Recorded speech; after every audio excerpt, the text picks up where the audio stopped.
Friends, giving you the live updates. The postponement case for that is item number 22 has already been started in the Supreme Court. The UPSC has submitted its response, and the petition is that the UPSC Civil Services examination should be postponed for 2 to 3 months as COVID-19 cases are peaking currently, and this may be flattened for some very time. The Supreme Court today is hearing the seeking plea for the postponement of UPSC Civil Service preliminary examinations that was to be held on 4th of October in the backdrop of this COVID-19 pandemic. But due to this heavy rain and floods, there has been so many petitions coming from many UPSC aspirants.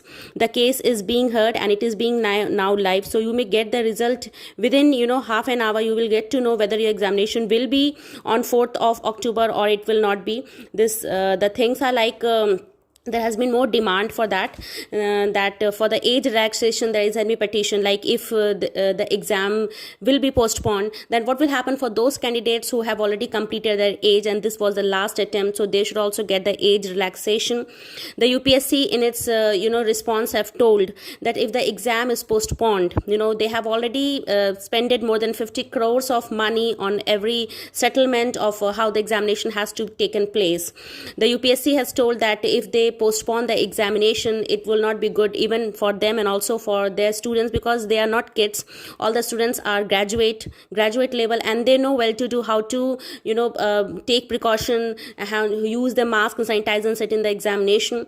Because if they postpone the exam 2020 prelim examination, then they have to postpone the next 2021 examination also, and that would be very difficult for them.